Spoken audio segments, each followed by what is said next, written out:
Sorry. Go. Sorry. On RealCopStoriesVideos.com, we're getting kind of goofy here. We're up to 322 stories and we're moving here. We're talking about dogs that stop at red lights. Okay, we're talking about finding kids in vans and mom's left them in the, she goes to the bar. You know, you name it, we got it. Officers drinking on duty, officers shooting guns where they shouldn't be and behind bars and getting arrested by their own partners. You know, motorcycles crashing into buildings and all you find is a guy's head and his shoulder. You know, all this stuff. So it's all stuff you wouldn't see on Cops TV. This is good stuff. Hope anybody's watching these.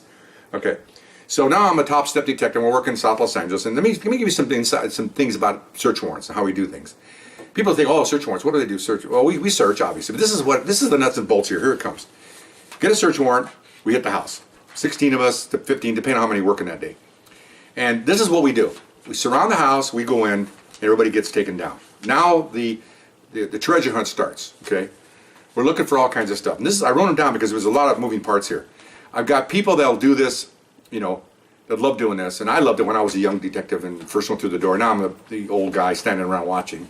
Anyway, everybody spreads out. You have people guarding the suspects. And before you put them in a chair or in a couch, you search the couch and then you put them there, or a secure area, because you don't want, you just throw them on a couch and what if there's a gun in the couch? Okay. Search under the couch, make sure it's clean, set them down. Then you have to guard those people after they're searched, of course.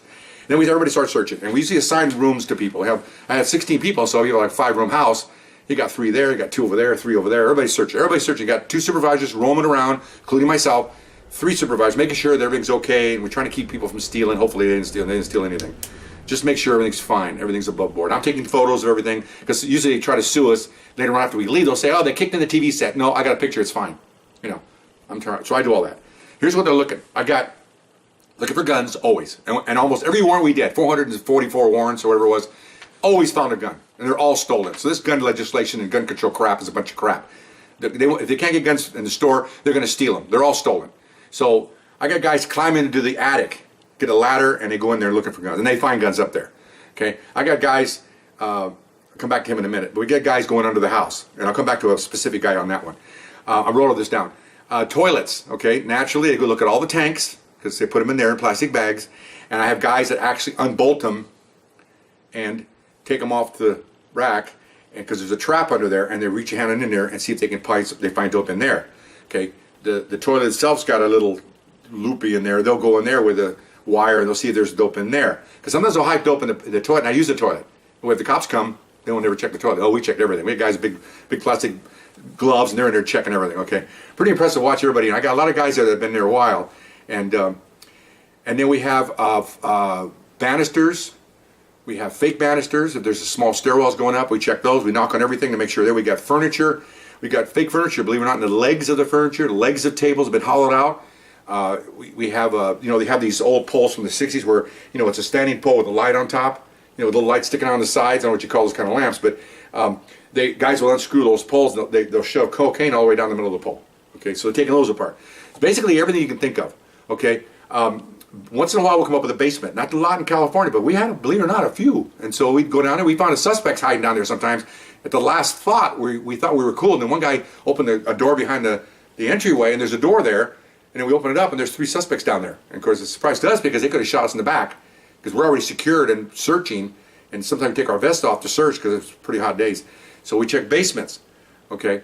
And a small side note here, we have a lot of young officers there. I had 2 young officers specifically. Both of them I hired, both of them to work there.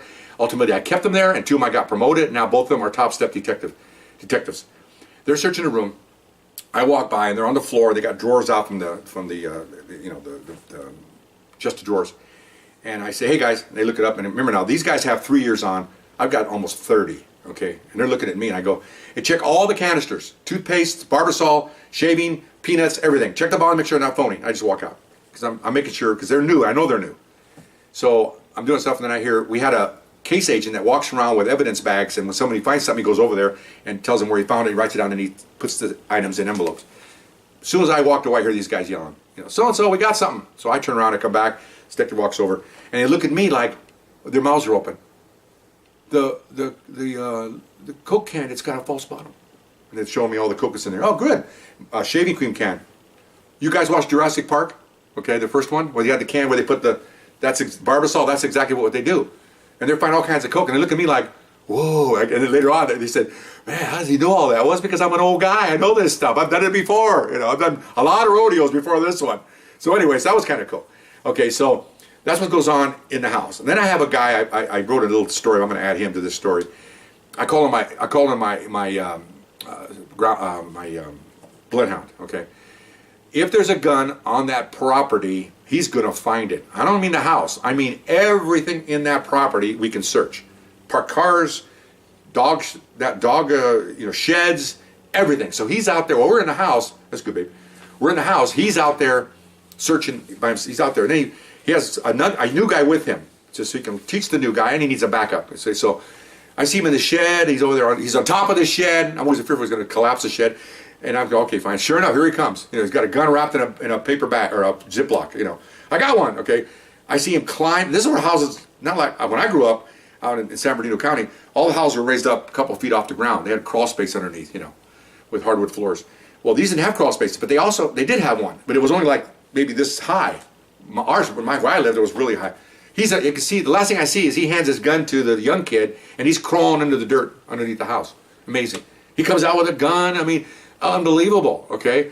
So he's searching the parked cars there. He's going through the trunk. He's checking everything. He's checking the spare tire. He even let the air out of one of the spare tires and to take it off, see if there's anything in the spare tire. There wasn't anything in there, but just the idea of him doing that is incredible.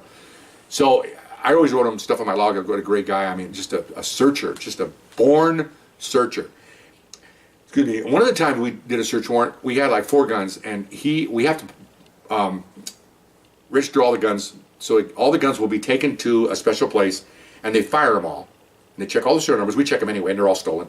They fire these guns, and then they record on some kind of computer the lands and grooves on the bullet, okay? Because they're looking for possible homicide guns. Well, sure enough, it's coming. You book enough guns, and we get a call. I got a call from one of the guys downtown. Says, hey, I need to. You guys booked this gun? Yeah, we do. I need to. One of your guys needs to go next door to talk to the homicide guys because we got a hit. What do you mean got a hit? Well, we got a homicide, and we matched the bullet, and I don't know. So whoa! One of my guys says, the guy that found the gun, you're gonna have to go next door. So he goes, take the day if you need to. Okay, so he goes over there and spent the whole day with them. Took copies of the search warrant. He went out to the house because they got a homicide now, and the gun matched. So they gave him a commendation. They did, and that's good because he needed one. So it's just little things like that you never know what you're going to get. But guys just digging. I mean, I had like really good, realistic. I had like 14 worker bees, and I had 2 supervisors myself. And supervisors will supervise, but the worker bees, man, you get a good set of worker guys, man. I don't call them worker bees, just workers, and they're everywhere. They're everywhere. They come out from the attic, search, and they're covered in insulation, and it tells you these guys want to find something. They really do, and it's good for everybody. Good for morale. Good for the new guys. Good for me to feel good about these guys. And when their ratings come up, they're glowing, and obviously it worked. A lot of the guys got promoted, and they should be. So it was good. That's just kind of the nuts and bolts of a warrant, just to know what we do. People say, oh, we did a search warrant. They're checking a lot of stuff. Okay. So anyway, hope you enjoyed that, and we'll see you next time. Bye-bye.